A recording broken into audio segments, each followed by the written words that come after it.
Olá, eu sou Priscila Ribeiro e esse é o podcast A Voz Delas, um projeto do MDB Mulher Mato Grosso. Roda a vinheta e vem comigo.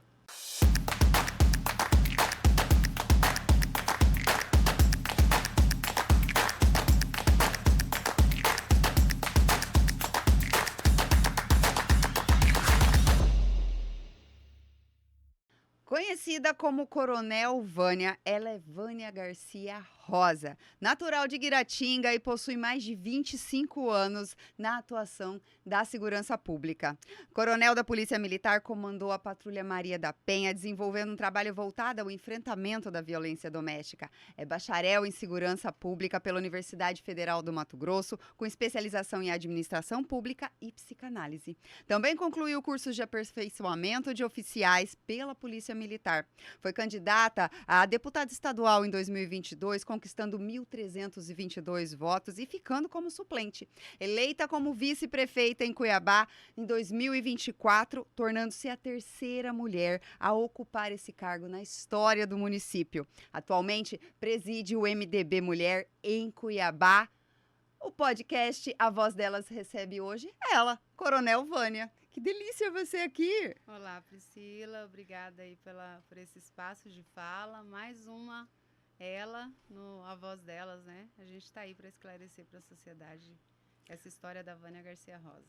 Que delícia! Coronel Vânia, nós a conhecemos como Coronel Vânia. Uma policial militar, mais de 25 anos de serviços prestados à sociedade e que esteve à frente da Patrulha Maria da Penha. Uma parte, acho que, das mais emblemáticas dentro da sua carreira e que atualmente ocupa o cargo de vice-prefeita por Cuiabá. Mas cadê a mulher por trás de todos esses títulos? A gente quer saber quem é Vânia Garcia Rosa. Você conta um pouquinho pra gente? Sim, claro.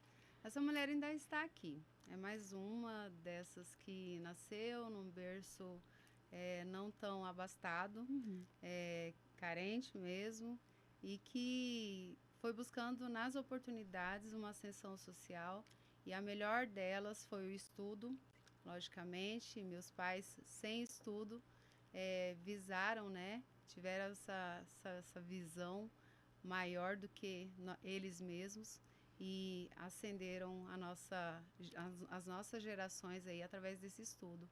Então essa foi a melhor oportunidade da minha vida, e estando ali eu fui para a carreira militar estadual, dali depois nos meus 18 anos, estando lá, né, já na função de policial militar, serviço público do estado de Mato Grosso, e de lá para cá fazendo muito pela sociedade na questão da segurança pública de uma forma geral. Contudo, no final da carreira, a gente focou o olhar sobre aquilo que toda a vida eu percebi, mas que não sabia falar, não sabia projetar enquanto ação política, que é a história de mais uma mulher sofrida, pelejando numa carreira masculinizada, e tentando me encontrar ali nesse espaço de poder também, né, afinal, quem vê de fora, uma policial militar tem poder, né? A segurança pública é a força do Estado, atuando nesse viés. Contudo, me encontrar mulher pelas causas de mulheres veio mais com a maturidade no final da carreira. E esse ápice se deu no momento da reforma da Previdência e também com o comandamento da Patrulha Maria da Penha. Então, basicamente, essa a história da Vânia. De força pra caramba. Mas aí, assim, você é do interior do estado, nasceu em Guiratinga. Como é que foi vir para Cuiabá, quando aconteceu? E até onde eu conversei contigo antes, você morou no CPA. Opa! Né? Conta pra gente, ter vindo do interior e passar a infância no CPA. E a Vânia, criança, como é que foi? Então, eu nasci em Guiratinga, fui para São José do Rio Preto com a minha mãe, procurar ali um apoio familiar da parentela do meu pai. Mas lá a gente vivia muito mais necessidade, em razão do minha mãe não ter a possibilidade de ter emprego naquele estado. Então, minha mãe voltou para Mato Grosso em razão de um emprego, o que hoje muitos falam de capacitação da mulher profissional, desse protagonismo que a mulher tem que ter com base na profissão. A minha mãe não foi diferente. Então, em razão do emprego dentro do estado, como copeira, né, no Palácio Paiaguás, ela voltou para cá sendo contratada, né? Não era algo concursada, mas tinha um emprego para nos sustentar. Estando, então, ali, a gente ficou morando na região do CPA e minha mãe está lá até hoje. Então, eu voltei com 4 anos de idade, morava de casa alugada, muito pequena, às vezes não tinha como pagar, né? Minha mãe não tinha como fazer o pagamento daquele aluguel, era perdoado por uma mulher também muito forte, Puxa. que também trabalhava no estado, Dona Abigail, que infelizmente já faleceu, e que entendia as mazelas ali desse pequeno grupo familiar, uma vez que minha mãe já tinha acabado de se separar, né? E estava ali tentando criar os 2 filhos. E morar no CPA, eu não via tudo isso, né, Priscila, como sofrimento. Para mim era natural essa luta e essa peleja pela vida, por ter o salário para pagar o aluguel, para ter o salário, né, mínimo ali para comprar a mistura, para ter o café do dia a dia. Então, né, graças ao serviço público, a gente já tinha ali o ticket do leite para pegar o saquinho de leite, ficar lá na fila do leite. Então, assim, estudava perto de casa, ia andando, mas meu irmão na escola pública e a minha mãe e meu pai tiveram a possibilidade de focar para eu ter um estudo particular desde o início da infância. Mas meu irmão, o mais velho, né, sempre abrindo os caminhos ali e que não era tão priorizado, uma vez que ele era 7 anos mais velho. Sim. E meus pais puderam priorizar o estudo só para mim. Não tinha como pagar para os 2. E então eu não via tudo isso como um sofrimento, como algo. Para mim era uma construção natural da história, uma criança sendo formada, né?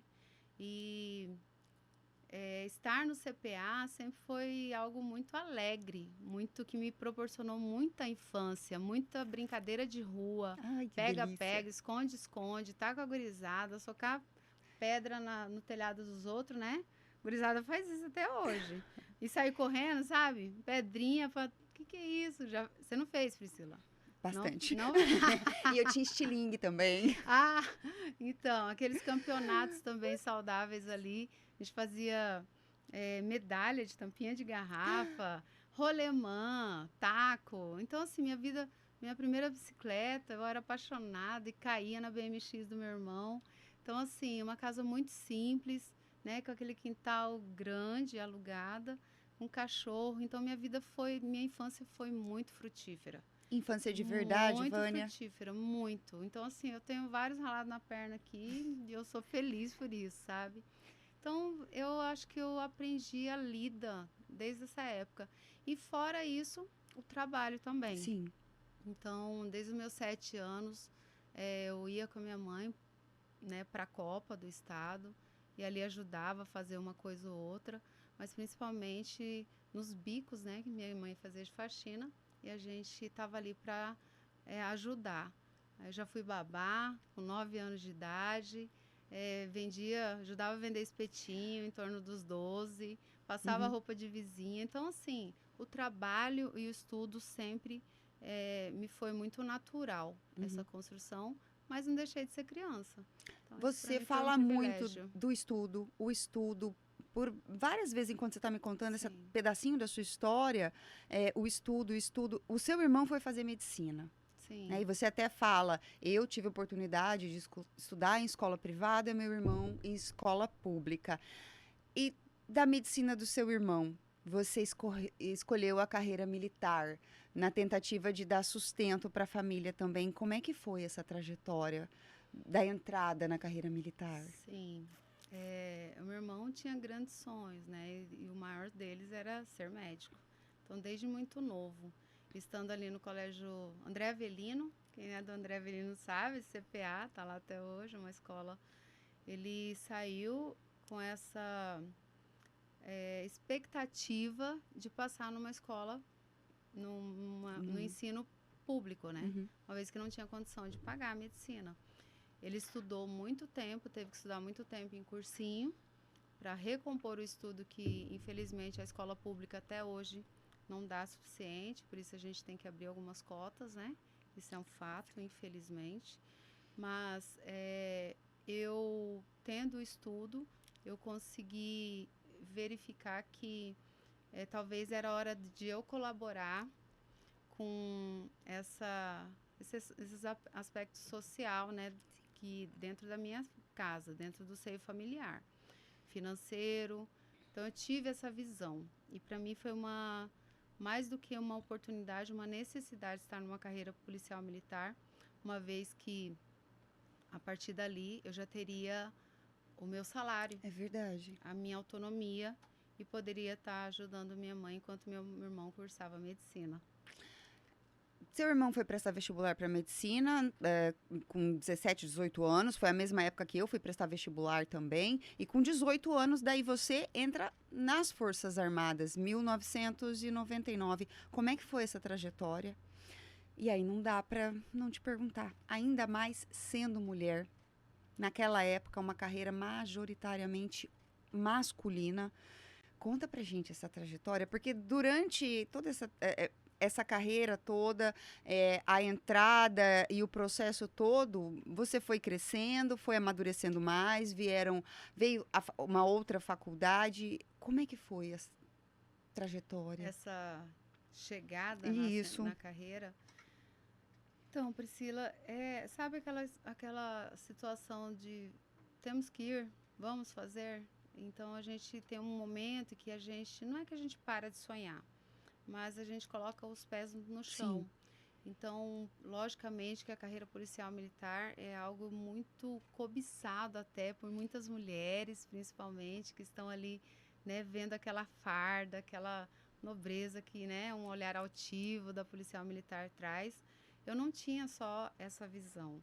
Eu tinha uma visão realmente de carreira, de necessidade de trazer o sustento para dentro do meu lar, da minha casa, ajudar a minha mãe. Então, como uma possibilidade de, naquele momento, deixar o meu irmão mais livre, né, para o estudo da medicina numa faculdade federal. Então, é como se fosse uma balança familiar. Enquanto eles me deram o apoio na infância, eu tinha, nesse momento, na juventude, querendo ou não, com 18 anos, que apoiar o meu irmão a estar na faculdade. Eu vi dessa forma. Eu não poderia os dois estarem, né? Então, assim, eu sonhava também. Eu vejo que hoje, né, de forma madura, eu sonhava com a medicina. Mas eu via meu irmão e eu idolatrava ele, 7 anos mais velho, era muito estudioso, muito dedicado, mas não passava em medicina. Por quê? Porque a base era da escola pública. Não passava, então eu tive que equilibrar isso. Eu via com essa... na verdade, eu me coloquei num espaço necessário para colaborar com essa ascensão dele também. Então, essa balança hoje, ela fechou, né? Você entra nas Forças Armadas. Nesta época, quase não se falava em mulheres na corporação. Você teve que se provar um pouco mais sendo mulher? Até hoje. Sempre. Nunca deixou de ser diferente. Não é diferente. Se você hoje perguntar para os policiais que estão aí, não é diferente. As mulheres em todos os espaços no Brasil, elas estão numa ascensão das carreiras, ainda mais em carreiras que têm esse protagonismo masculino. E isso não é um pesar, eu não vejo isso de forma vitimista. Sim. Eu vejo que é uma necessidade de construção histórica, de resgate, né, dessa história que antes aqui no Brasil foi formatada dessa forma. Então, nós estamos aí nesse protagonismo, temos que ter forças, essas mulheres mais capacitadas e fortes que vão abrindo os espaços, assim como eu estou aqui, alguém abriu esse espaço e eu vou deixar esse espaço para alguém. Eu tenho certeza disso, então eu sou só um pontinho nessa história de construção. E a gente sempre peleja mais, né? A gente está nessa abertura e isso a gente tem que ensinar as próximas a como fazer. Ok, Vânia entra, vai passando o tempo, vão subindo as patentes, foi major, tenente-coronel, coronel. Nesse período todo teve ainda a maternidade. Como é que foi ser mãe? dentro da academia? Ser mãe é a maior prova do ser mulher. Eu acredito dessa forma. É uma entrega social bastante grande. É muita dedicação, Sim. é um amor, né, fundamental ali. E todos somos filhos, a gente sabe então o Uhum. que é o amor de pai e mãe, né, fraternal ali. E então ser mãe dentro da carreira, a gente desliga tudo, basicamente. Eu tentei desligar tudo na versão profissional para focar na versão mãe.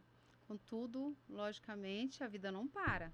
E você tá lá grávida, né? Nos seus 9 meses. Na minha época, a mulher grávida cumpria a escala de 24 horas de serviço, sim. Então a gente tinha que ficar nos quartéis, com aquele barrigão e dormindo, né? Só Deus sabe naqueles alojamentos com os colchões meio insalubres, né? Muitas vezes. E foi uma prova bastante grande, mas o final disso, né? O resultado disso, que é o nascer de um filho, é impagável. E então a gente passa por tudo isso. Hoje a gente sabe que é uma fase bastante delicada, mas a gente supera.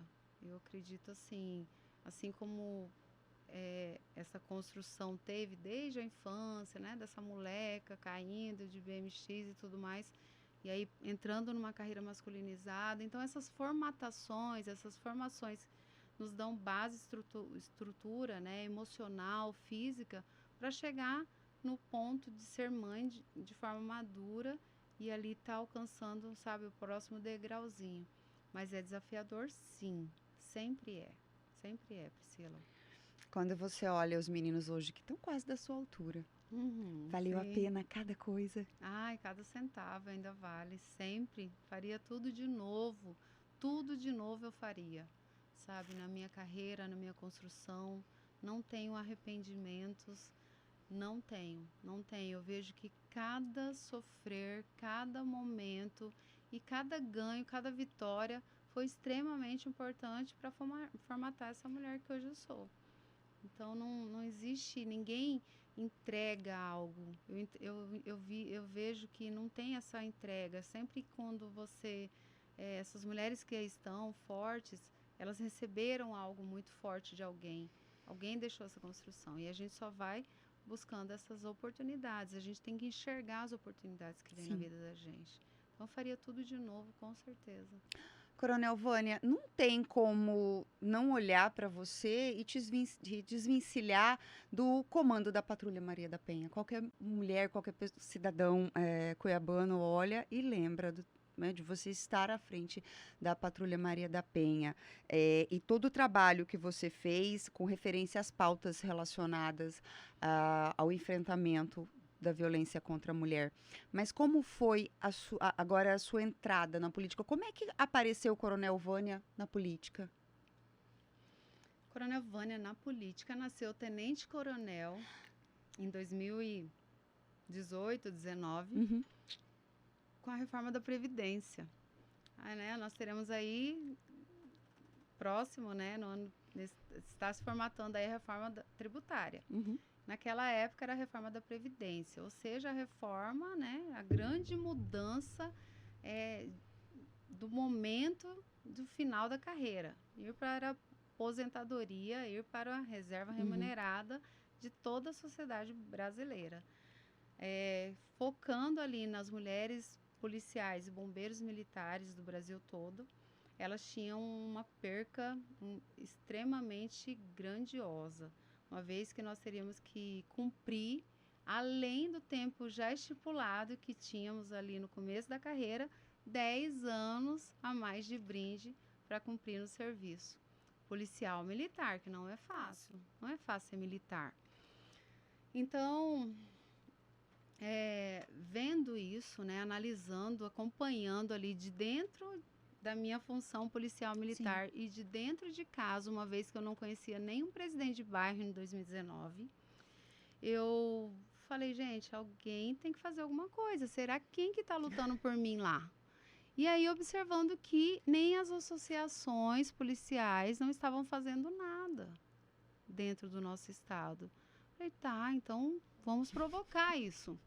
E aí, eu me afastei, tirei minhas férias e licenças para poder observar e acompanhar de uma melhor forma o que estava acontecendo lá em Brasília com relação à minha carreira. Por que 10 anos a mais para mim?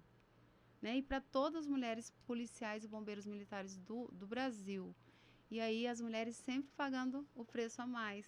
A mulher estava sendo colocada como uma moeda de troca, uma vez que os homens pagariam, né, a mais 5 anos apenas. E a mulher trabalharia 10. Então, eu fui acompanhar toda essa trajetória em Brasília. Você foi a Brasília? Sim, de forma particular. Eita! E aí eu comecei em 2019, desde o início de 2019, tirei minhas licenças e férias e reuni com mais 3 policiais militares aqui, montamos uma estratégia de guerra e fomos para Brasília verificar quem que estava escrevendo a nossa lei. Chegando lá, os deputados, logicamente, Sim. né? Então, pesquisei ali quem era o relator da lei, e era um dos deputados federais, e começamos a bater de porta em porta para que a votação fosse um pouco mais positiva para nós e que nós não tivéssemos tantas percas. Então, nisso, abriu um leque e um boom, né? Ali houve uma grande virada de chave, também não só da Vânia para com a política, mas também dos políticos para com a Vânia. Então, fiquei sendo conhecida, né, nesse cenário político em Brasília, nessa trajetória daqui para Brasília e de Brasília para cá.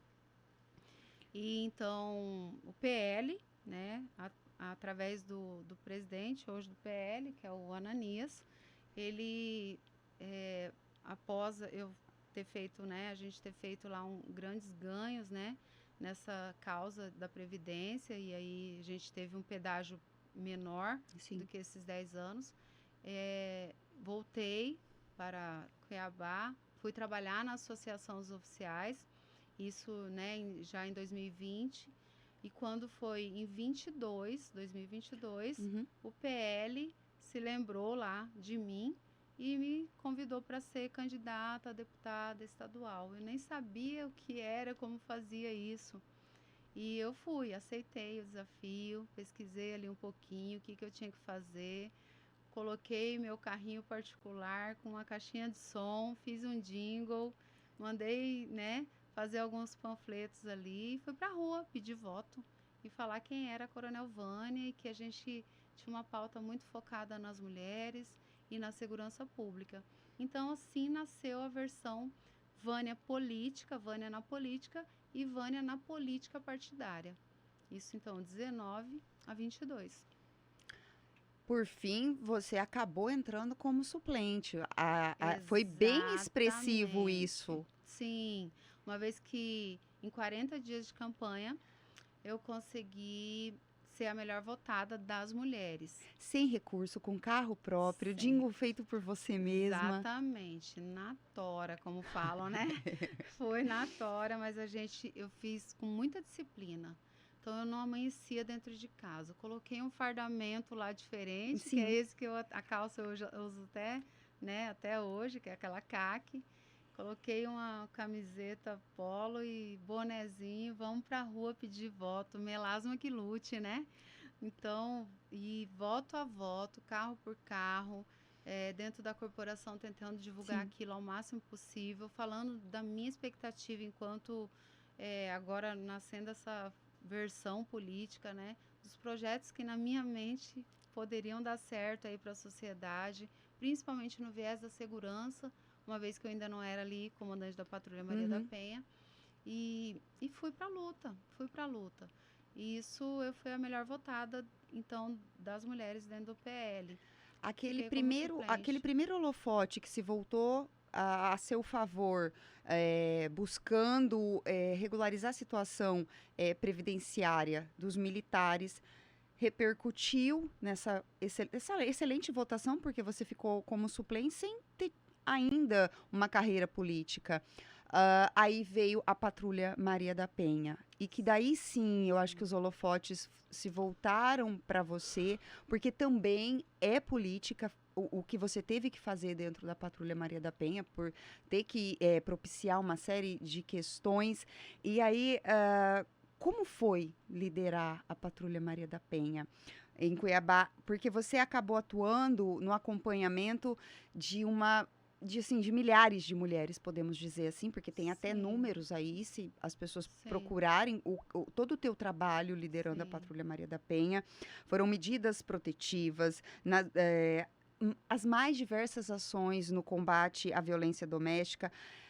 Dessa experiência, quais foram os desafios? Então, Priscila, saímos lá dessa empreitada de política partidária e aí falei, olha, quer saber? Acho que eu vou deixar isso para lá. Política talvez não é para mim, porque é sofrido, né? A gente ser formatado dentro da política partidária também é um passo bastante grandioso para as mulheres. É grandioso. Então, saindo desse cenário, voltei para a polícia, foquei na polícia e escolhi estar na Patrulha Maria da Penha, comandando. Chegando lá, observei que a função da Patrulha Maria da Penha é básica, né? Escrita, Uhum. legítima, é a de acompanhar mulheres que têm medida protetiva. Contudo, eu falei, gente, isso não basta. A gente tem que, antes mesmo da mulher ser vitimizada, o que a gente está fazendo para que essa mulher não sofra violência? Eu não quero só acolher mulheres vitimizadas. Eu preciso atuar antes.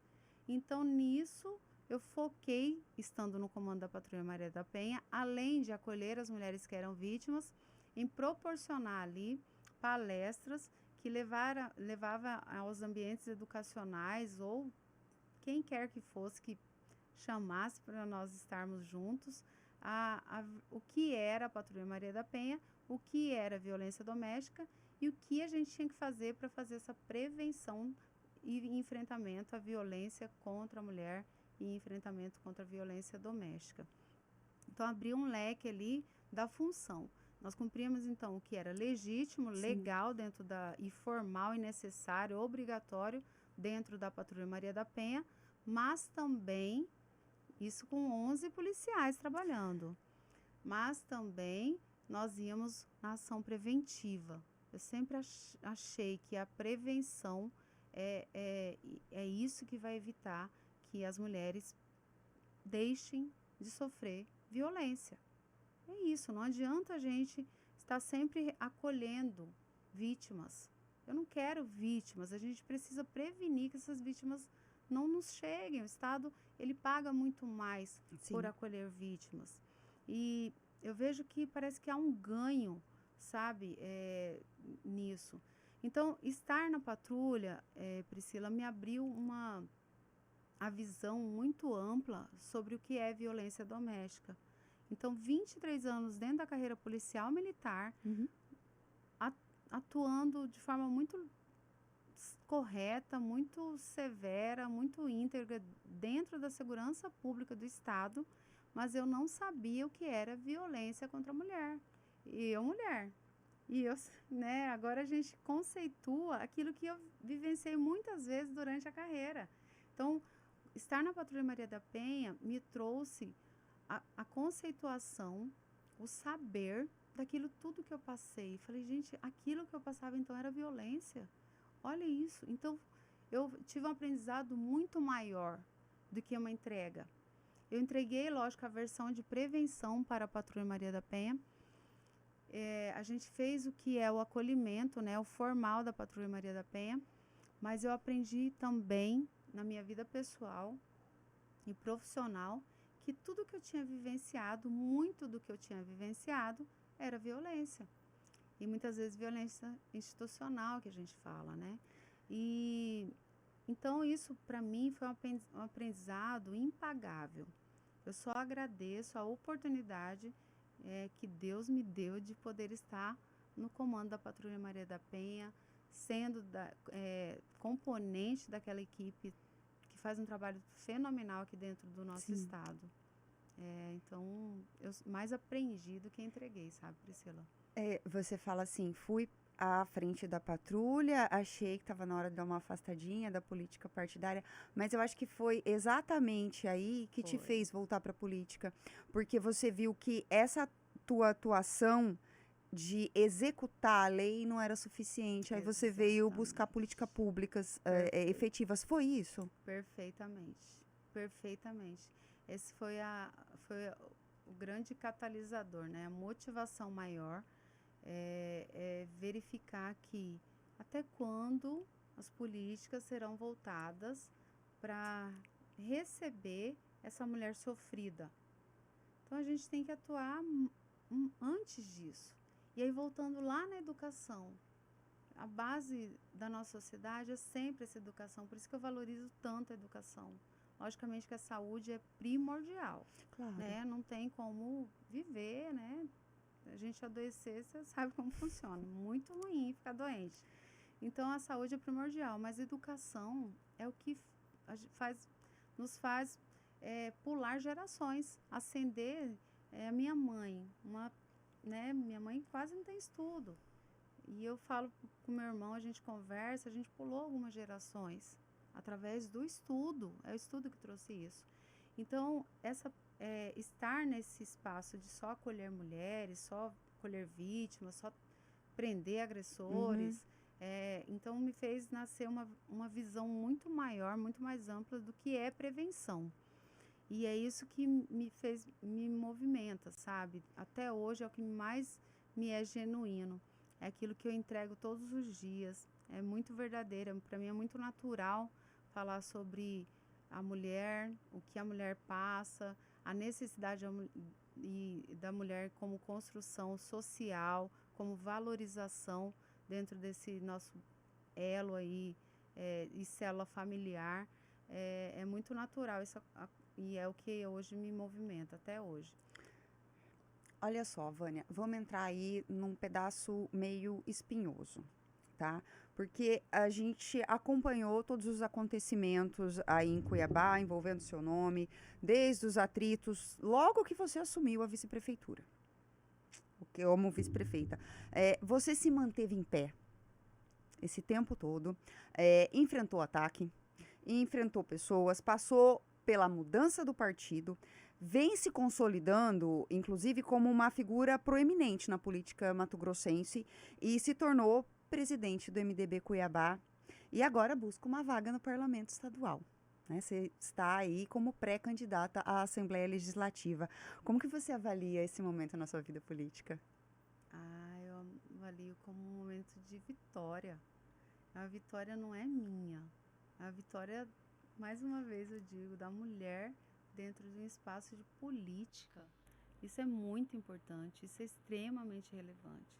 Se as mulheres soubessem o valor que isso tem para a construção do dia a dia, da rotina delas, essas mulheres que estão lá dentro de casa, cuidando da família, indo trabalhar, acordando talvez com vários sonhos ou às vezes sem expectativa de vida, soubesse a importância que é ter uma mulher no cenário de política partidária, porque é a partir disso que nós teremos a construção e a consolidação de todas as políticas públicas, né? De todos os serviços que serão levados a essa mulher. E não só as mulheres, né? Porque a mulher, lógico, é um esteio fundamental da sociedade, fundamental. Mas a mulher estando forte, um lar é fortalecido, uma família é fortalecida. Então, conquistar esses espaços, eu me vejo assim, muito privilegiada por poder estar nesse momento, nesse cenário de vice, de coronel, de presidente do MDB e com mulheres fortes também, né? Mulheres que a gente admira e outras que a gente está puxando e outras que nos admiram. Nossa, você é forte e tal. Mas a gente está ali, ó, com o olho, aquela é mais forte, vamos embora, é com ela que eu tenho parâmetro. Então, eu acredito que é uma corrente que vai puxando outras. Coronel Vânia, o MDB é conhecido, é pioneiro na acolhida de candidaturas femininas. E ele sempre se mostrou como um espaço de escuta. Foi isso que te motivou a buscar o MDB, ter um espaço de escuta de verdade e ter voz como mulher, porque colocar uma mulher num partido ou impulsionar a candidatura dela é uma coisa, dar voz para ela é outra. Perfeitamente. MDB, ele não me perguntou ou não me impôs a forma de fazer. Ele ouviu uma versão da Vânia e falou: é isso que a gente precisa. Então, assim, vamos trabalhar com essa diversidade toda, de uma forma muito livre de atuar, sem imposições, sem estigmas, sem pejorações, sem preconceitos, dando essa liberdade de fala, de escuta e de trabalho, oportunidade de realmente trabalhar de forma efetiva e não só se apresentar como uma imagem, como um produto, algo que tem que ser apresentado e visto como correto. Ah, isso é bonito de ser dito, então diga isso. Não. Ele dá essa liberdade de a gente ser quem a gente é realmente, de falar daquilo que a gente traz realmente, das dores, né? E do espaço dessa mulher, como eu disse aqui, né? Dessa trajetória que a mulher e várias mulheres passam dentro da nossa sociedade. Então, isso é algo que me cativou muito e também através dessas mulheres que estão nesse partido e que têm essa mesma visão, esse mesmo entendimento e que acolhem dessa mesma forma. Você está hoje à frente do MDB em Cuiabá. E a gente viu falas da confiança da deputada Janaína em você. Como é que você vê isso? Ela é maravilhosa, né? Ela é maravilhosa. Então, assim, é uma alma iluminadíssima. Eu vejo a deputada Janaína Riva, além de um ser político, é uma mulher que ela irradia onde ela está. Então, e ela não faz, ela não conceitua as pessoas, porque é do partido tal, ou porque é homem, porque é mulher, não. Ela vai nas pautas, ela luta por aquilo com bons argumentos, argumentos muito razoáveis, não narrativas construídas, como a gente fala, né? Porque hoje em dia, para ser político, você faz um curso de oratória, cria ali uma versão correta da vida, do que vai ser aceito pela direita ou pela esquerda e vai. A deputada não, ela tem um filtro muito severo, com uma moral, sabe? E daquilo com respeito ao próximo, com as causas de cada um e principalmente as causas que me são muito cativas, né? Servidor público, mulher, agricultura familiar. Então, são coisas basilares ali para a nossa sociedade, principalmente a nossa sociedade mato-grossense e de Cuiabá. Então, é uma pessoa que eu admiro bastante, que me deu a mãozinha ali e falou: vem cá, você tem que fazer dessa forma, eu estou aqui contigo. Então, essa admiração e respeito é legítima e ninguém tira. Posso sair desse cenário, mas ela é um ícone realmente. Eu acho que essa tua filiação ao MDB te trouxe base de apoio, uma base de apoio mais estruturada, voz e uma forma de você executar alguma coisa que você não tinha tido até então. Exatamente. E foi isso que fez muitas vezes as pessoas não entendem ou não acompanharam a construção e a desconstrução da Vânia dentro da carreira profissional policial militar, dentro da carreira política e dentro da carreira política partidária. Então, essa desconstrução me fez enxergar que aquele espaço já não me cabia. Uma vez que, como eu sempre digo, eu não sou fantoche, eu não fui criada, ninguém me deu nada.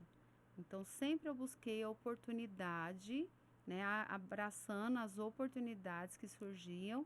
E nisso, logicamente, criou-se um serzinho ali que quer ter autonomia. E essa busca de autonomia não me deixou ficar no espaço em que algumas imposições me foram feitas. E eu estou falando nesse sentido, eu falo do partido que eu estava, eu falo também do espaço em que me colocaram de vice-prefeita sem legitimidade para atuar. Então, uma vice-prefeita de status é como se fosse um troféu. Um troféu que foi, toma aqui, você agora é vice e tá bom. Você pode falar que você é vice e não precisa de mais nada. E não é assim. A gente precisa trabalhar. Isso me faz, isso me faz puxar uma questão, um assunto que você sempre pontuou. Aliás, a gente sempre tem pontuado, mas você fala muito que é a questão da representatividade política feminina. E você passou grande parte da sua vida profissional, especificamente, né, pelo fato de estar num ambiente majoritariamente masculino, dentro da polícia militar.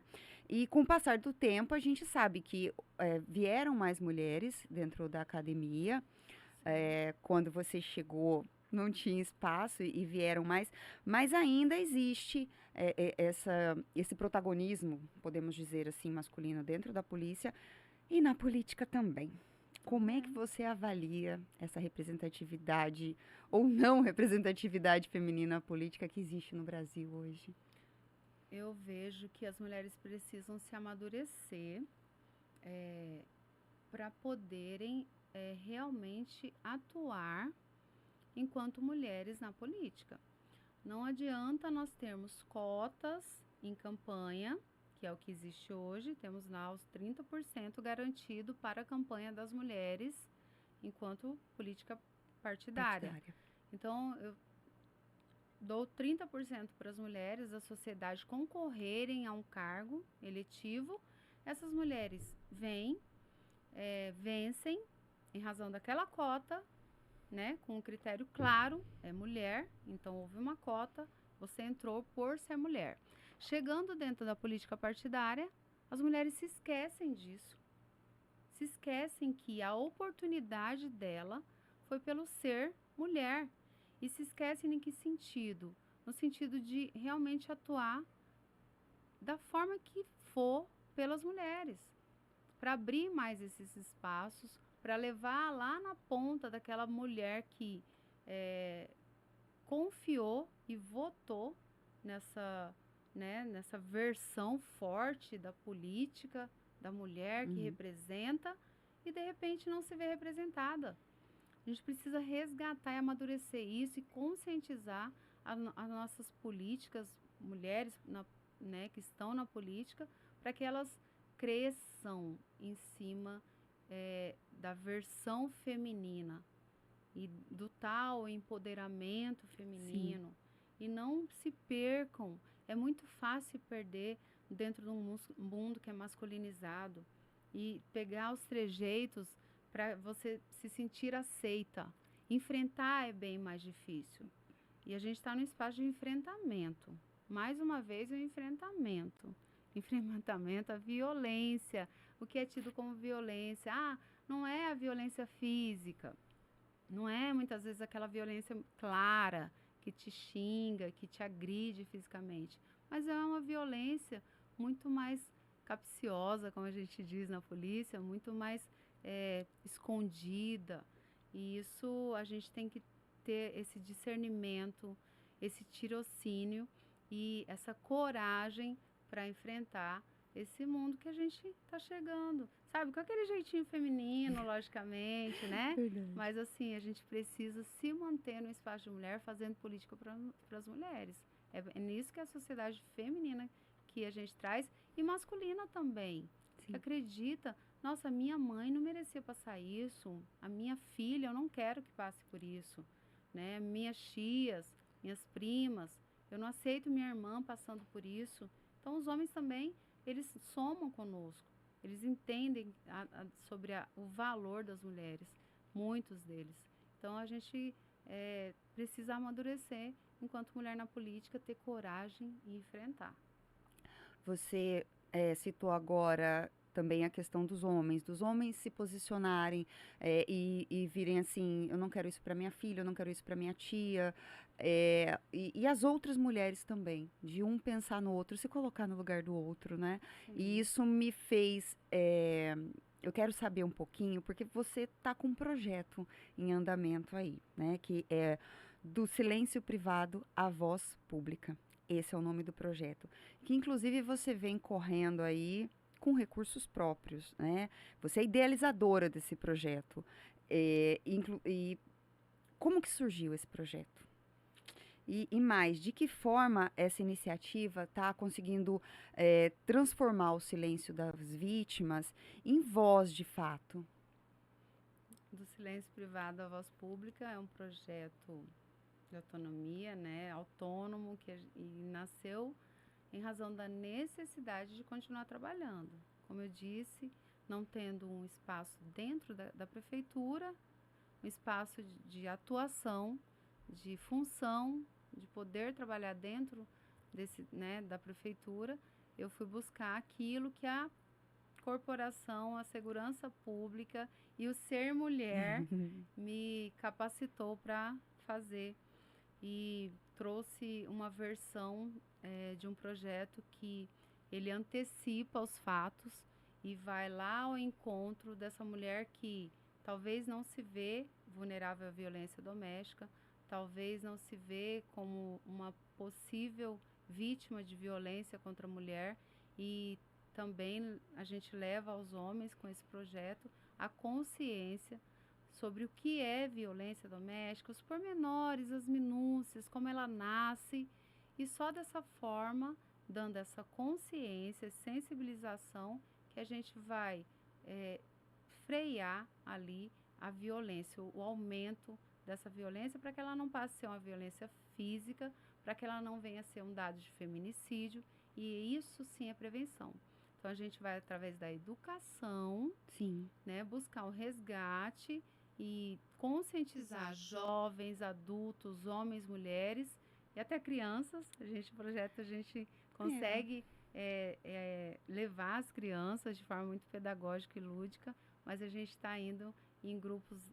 Hoje a gente já alcançou o grupo de 11 até, né, 80 a mais. A gente está falando com todos esses grupos, homens e mulheres, sem fazer distinção de raça, de cor, de gênero, de idade, para poder prevenir e frear essa violência. É um ganho não só para a mulher, é um ganho para família, é um ganho para a sociedade de uma forma geral, e isso, para mim, assim, é impagável poder produzir isso. Eu falo com emoção até, porque eu tenho uma equipe que está comigo, uma equipe mínima, mas a gente tem ido às faculdades, às escolas, às empresas, né, privadas, e todos os espaços que nos buscam ali levar esse projeto. Ele é bem diferenciado porque atua basicamente na prevenção, realmente, não só com vítimas. você está levando, na realidade, informação e diálogo. E é a base, né, junto com a educação, que é o que você está colocando aí. E o mais interessante, quando você falou, as crianças também participam. Porque às vezes as crianças, elas crescem e elas reproduzem o que elas viram dentro de casa. Que é uma coisa que você fala muito, inclusive, né? Sim, com certeza. A gente é aquele produto Exato. ali, né? Como a mamãe e o papai se relacionavam. Como o homem e a mulher se relacionam. Então, nós, enquanto criança, né? Nós temos alguns parâmetros, alguns modelos para seguir. Homem se comporta dessa forma, mulher dessa. Então, a criança, a educação, se a gente leva esse parâmetro, esse modelo de uma forma correta, ela vai absorver isso claramente. Com essa lucidez do ser social, de como me comportar dentro da sociedade, da colaboração que eu posso trazer para esse meio, de como tratar uma mulher, né, do respeito mútuo que deve haver entre homens e mulheres.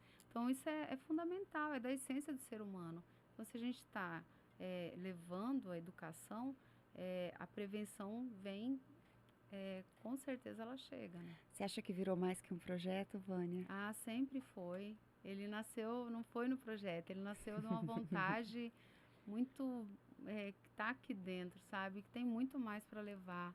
Então a gente tem que sempre desmistificar, sabe, Priscila? O aspecto de violência doméstica e tirar do foco violência doméstica é violência contra a mulher. Não é. Violência doméstica é uma violência que acontece dentro dos nossos lares. É uma violência contra a família. É uma violência contra a célula menor da sociedade.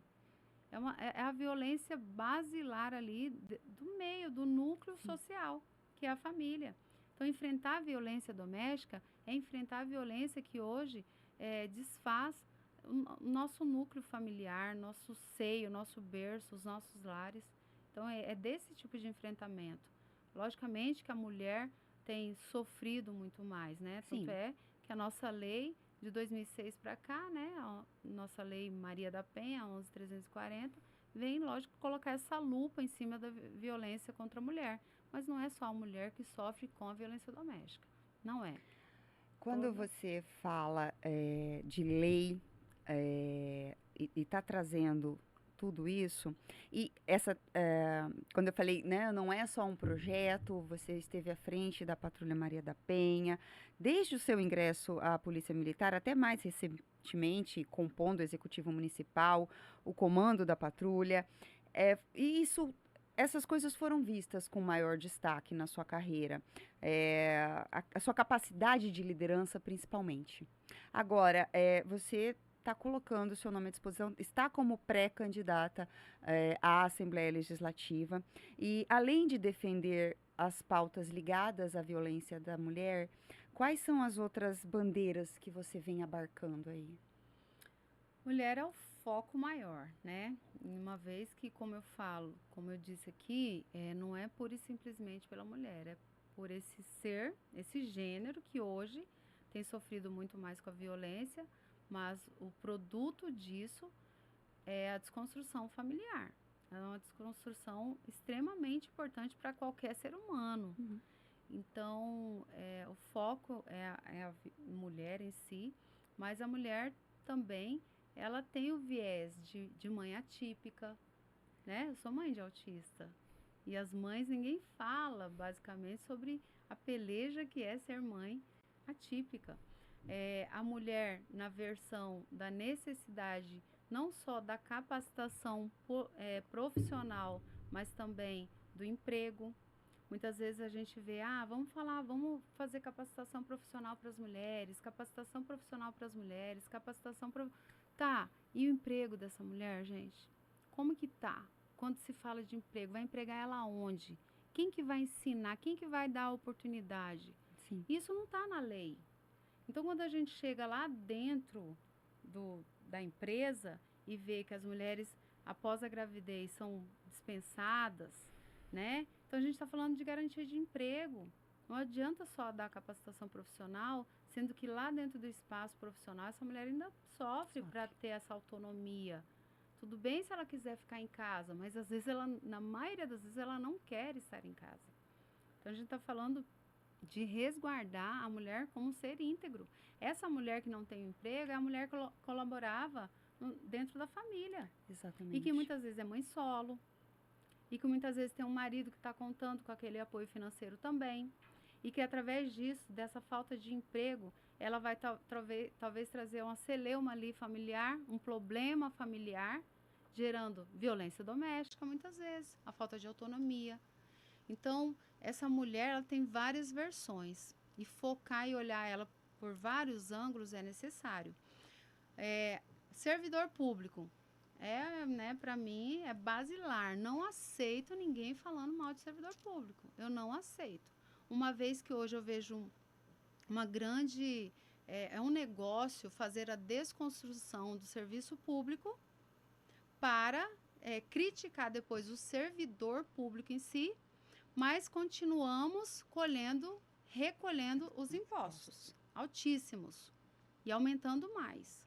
Então, como a gente faz coleta de imposto e não oferta serviço público de qualidade, basicamente saúde, educação e segurança, e não dá qualidade de vida no trabalho para esse servidor público poder atuar e atender bem, e simplesmente coloca um contra o outro, coloca a sociedade contra o serviço público. E depois implanta lá um botão do pânico. Me poupe, né? Então, assim, vamos cortar essa versão, mas não é assim que funciona. O servidor público tem que estar bem para ofertar um serviço de qualidade. A estrutura, saúde e educação, professores, gente, é a base nossa social. E serviço público, né, eu não vou falar, senão eu vou empolgar aqui, né? Então, assim, nem falei da polícia, né, que nós estamos lá sem o nosso RGA. Se a gente for falar de poder de compra, daquilo que a gente perdeu e que hoje está sendo escravizado aí, fazendo hora extra, é uma escravidão. Foi de forma, de verdade, eu vejo com é uma construção maquiavélica que fizeram em cima da segurança pública. Eu não convoco efetivo, eu deixo os policiais com carga horária extrema, eu pago o que eu deveria pagar na recomposição salarial, que é o RGA, eu pago em hora extra. Então, esse ciclo de escravidão, eu não aceito isso. Uhum. E alguém tem que falar sobre isso. A gente, né, eu falo, eu nasci pobre, eu não nasci burra. Não, então a gente vai ter que falar e argumentar sobre o serviço público, sim. E a agricultura familiar, né, meu pai é lá do berço da agricultura familiar, eu vejo, né, nosso povo cuiabano aí querendo plantar lá o piqui, a mandioca, e naquele chão muitas vezes infrutífero e não sabendo como fazer. A gente sabe que a base da produção agrícola ali é a água, muitas vezes a pessoa insiste em produzir onde não tem água. Então, esses ensinamentos e fechar o ciclo dessa agricultura familiar é algo que me cativa também. A gente tem que ensinar a plantar, ensinar a colher, deixar de ter esse êxodo rural, né, que a gente tanto fala, porque essa produção é que vai garantir o nosso alimento, a nossa feira, né? Sou fã das feiras aí. Adoro uma feira. Né? Tem o pastel na feira, logicamente, mas a feira de ter um alface também, garante a nossa dieta. Então, essa agricultura familiar também me é muito cativa. É algo que... Então, os projetos estão nessa linha. É isso que nasce Agora, Coronel Vânia, quando a gente pediu para você vir bater esse papo, a gente pediu que você separasse algumas fotos da sua trajetória. A menina Vânia, a adolescente, a que entrou na academia de polícia, aí depois a profissional, a política. E dentre essas fotos que você nos enviou, teve uma que você tem um certo apreço, você selecionou, né? Que é essa aqui. Eu queria que você contasse a história por trás desta foto. É a fardadinha lá, né? Então, essa foto, ela tem um grande símbolo. Quando eu olho para essa foto, eu reconheço ali todas essas Vânias que eu te falei, que eu te contei, a história de todas elas. Essa Vânia menina, com um olhar, né, ali tão singelo, um sorriso tranquilo, sem saber tudo que passaria, ao mesmo tempo que alcançou dentro da carreira ali, nossa, entrei na polícia, olha só, né? Agora sou policial militar, que orgulho, farda, então um olhar altivo, sereno e forte, querendo ou não, né, nessa sutileza desse olhar, tem uma fortaleza. Então, foi a construção que teve, né, dessa menininha lá dos 0 aos 18 anos e com um olhar muito de espectadora e com esperança naquilo que viria, sabe? Essa mulherzinha, essa menininha que aparece aí representa para mim tudo isso. E também o esteio ali enquanto não era mãe ainda, mas enquanto filha, enquanto mulher na sociedade, sabendo que lutaria ali pela segurança pública. Então, representa muito. É uma foto que aglomera toda uma história. Agora, eu vou te fazer algumas perguntas. Pode. Eu quero que você responda assim de bate-bola. De cara, rapidão. Eita, pega. Certo? Uma coisa que te dê medo. Doença. Se você encontrasse o gênio da lâmpada, o que você ia pedir para ele? Ai, paz para todo mundo. Num dia difícil, o que te salva primeiro? silêncio, conversa ou um café? Silêncio. Ventrecha de Pacu ou Maria Isabel? Ai, ventrecha, né, gente? Pelo amor de Deus, é muito bom. Vânia Rosa, qual é o seu maior defeito? Vixe, tem tantos. Ai, é difícil, Priscila. Ai, mas talvez muito impulsiva. É É. complicado. Uhum. Num karaokê, qual é a sua música preferida? Ai, tem várias, mas o sertanejo ainda me dá uma puxada. Olha lá, ó, o grupo gostou. Qual que é assim, o melhor conselho que você já recebeu? Para confiar em mim mesma. E às vezes aqueles conselhos assim que você não sabe de onde vem, tipo, olha, Deus te falou que Aquela você vozinha. vai ser. Então, assim, lute, não desista, sabe? Esses conselhos assim me são marcantes demais. Agora, essa é uma coisa que pouca gente sabe, hein? Vou te perguntar, seja verdadeira comigo. Num domingo de sol, uma estrada. Estrada de Chapada, imaginou aí? Uhum. Você vai pilotar uma Kawasaki Ninja ou uma Harley Davidson? Qual que você prefere? Kawasaki, Ninja. Né, Ticano? Kawasaki. Como é que Vânia se vê daqui a 10 anos? Bem mais forte que hoje, pode ter certeza. E assim, talvez um espaço de deixando heranças, sabe? Frutíferas aí nessa produção desse servir público, servir ao público, servir à sociedade. Coronel Vânia, Vânia Rosa, já nem sei como te chamar. Muito, muito, muito, muito obrigada por estar aqui com a gente e repartir tanta coisa com a gente. Eu só tenho a agradecer. O podcast A Voz Delas com a Coronel Vânia vai ficando por aqui. Esse é um projeto do MDB Mulher Mato Grosso e eu queria que você se despedisse. Eu estou muito satisfeita de ter você aqui, estou muito contente de você repartir tanta coisa com a gente. Ah, eu estou mais, você pode ter certeza, Priscila. Então, eu quero me despedir só agradecendo mais uma vez por esse espaço, um espaço que é, né, não só de mulher, mas é de uma voz, de um esteio social que é a mulher.